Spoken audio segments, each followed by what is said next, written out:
প্রিয় দর্শক, নতুন একটা ভিডিওতে আপনাদের সবাইকে আমন্ত্রণ জানাচ্ছি। এই ভিডিওতে যে বিষয়টি নিয়ে কথা বলবো সেটি হচ্ছে হরতাল অবরোধ কি আমরা আবার দেখতে পাচ্ছি, আবার দেখব। হরতাল অবরোধের বিরুদ্ধে আন্দোলন করা হয়েছে, 24-এর আন্দোলন হয়েছে। দেশের রাজনীতি, রাজনৈতিক চরিত্র, রাজনীতিবিদদের চরিত্র আমূল পরিবর্তন করা হবে, সংস্কার করা হবে, পরিবর্তন হয়ে যাবে। কিন্তু আমরা দেখেছি যে লাউ সেই কদু, লুটপাট লুটপাট লুটপাট, গণতন্ত্রের নামে ধ্বংস। আমরা চতুর্দিকে দেখেছি মব ভায়োলেন্স, দেখেছি শিক্ষাক্ষেত্রে নৈরাজ্য, দেখেছি অর্থ পাচার, আমরা দেখেছি। কিসের পরিবর্তন? কোনো পরিবর্তন তো হয়নি, পরিবর্তন তো সাধারণ মানুষ দেখতে পায়নি।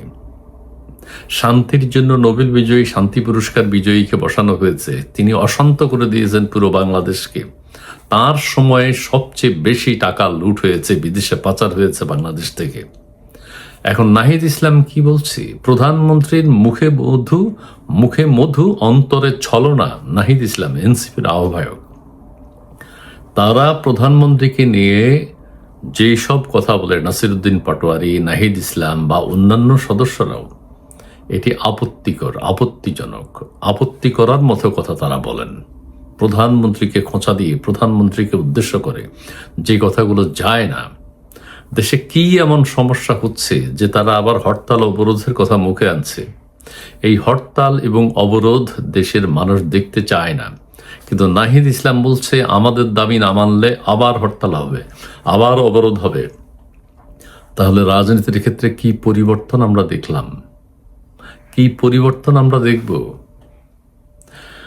প্রধানমন্ত্রীর মুখে মধু অন্তরে ছলনা। তিনি বলছেন যে তাদের জুলাই সনদ বাস্তবায়ন নিয়ে একটা জটিলতা দেখা দিয়েছে। বিএনপি বলছে জুলাই সনদের ব্যাপারে তারা কথা বলেনি সেইভাবে। ওই সময় বলেছে, বিএনপির স্বরাষ্ট্রমন্ত্রী বলেছেন যে আমরা সেই সময় বলেছি ডক্টর ইউনূস যাতে বিদায় হয়, দেশে যাতে একটা নির্বাচন হয়, নির্বাচন হওয়ার জন্য আমরা অনেক কিছু তখন মেনে নিয়েছি। কথা কিন্তু সত্য।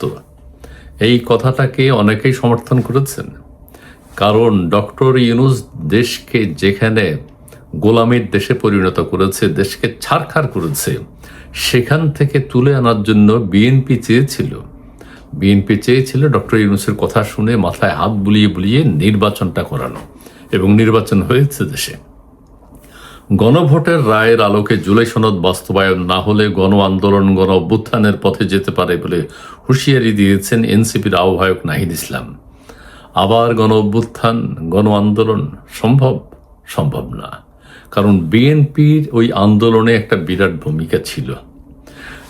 নাহিদ ইসলাম বলছেন যে গণভোটে জুলাই সনদের পক্ষে জনগণের রায় থাকলেও সরকার তা বাস্তবায়ন করছে না। আমি এই কথাটা আগেই বলেছি। বিএনপির স্বরাষ্ট্রমন্ত্রী যেটি বলেছেন, আমাদের স্বরাষ্ট্রমন্ত্রী যেটি বলেছেন যে তারা যাতে দেশে একটা নির্বাচন হয় সেই জন্য ডক্টর ইউনূসের সাথে তার কথাগুলো মেনে নিয়েছেন, কিন্তু মন থেকে মানেননি, এবং সেই কথাকে অনেক সাধুবাদ জানিয়েছে।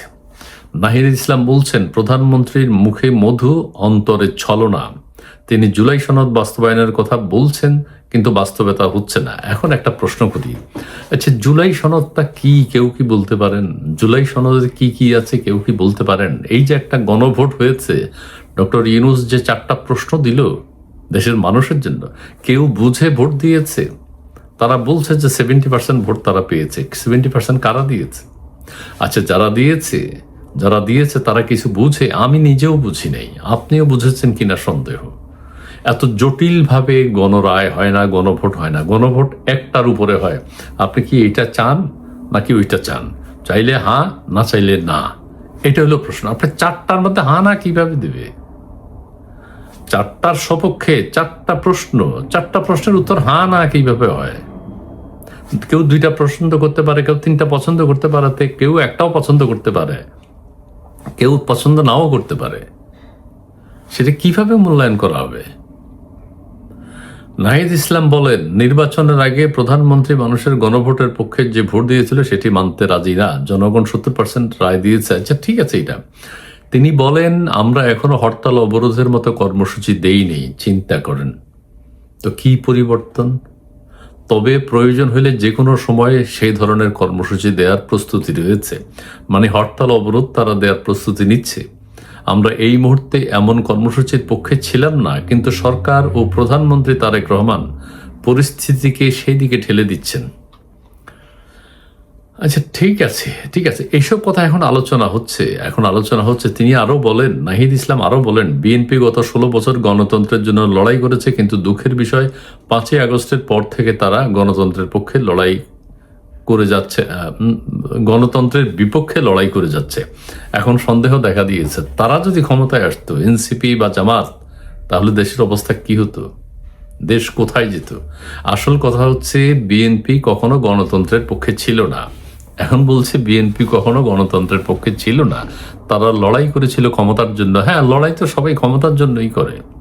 এনসিপিও জামাতও ক্ষমতার জন্য লড়াই করেছিল, ঠিক আছে। তারা গণ অভ্যুত্থানে আমাদের সাথে লড়াই করেছিল ক্ষমতার জন্য। হ্যাঁ, সবাই তো ক্ষমতার জন্য লড়াই করে, তাদের স্বার্থ হাসিল করার জন্য। বিএনপি তাদের স্বার্থ হাসিল করেছে, জামাত তাদের 70টা আসন পেয়েছে, এনসিপি পেয়েছে, তো আপনারাও আপনাদের স্বার্থ হাসিল করেছেন। নির্বাচনের মাধ্যমে তাদের ক্ষমতা কুক্ষিগত হয়েছে। ক্ষমতায় যে কোনো একদল, বিএনপি যদি না যেত, এনসিপি তো যেত। তখন আবার বিএনপি বলতে এনসিপি জামাত ক্ষমতা কুক্ষিগত করার জন্য আন্দোলন করেছিল। এই কথাটা চলতেই থাকবে, সেইটা বলে লাভ নাই। এখন তারা পরিবর্তনের কথা বলে না, সংস্কারের কথা বলে না, ঠিক আছে, কেউ বলবে না।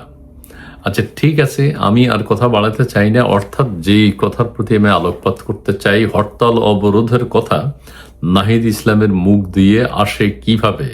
কারণ তারাই তো দেশের মধ্যে রাজনীতি, রাজনৈতিক ব্যক্তিত্ব, রাজনীতিবিদদের চরিত্র, অর্থ পাচার, সবকিছুর মধ্যে একটা পরিবর্তন চেয়েছে।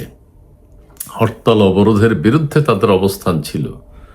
তথাকথিত রাজনীতি তারা দেখতে চায় না, সেই তারা কিভাবে এখন মুখ দিয়ে, পবিত্র মুখ দিয়ে কিভাবে বলে হরতাল অবরোধ আসছে।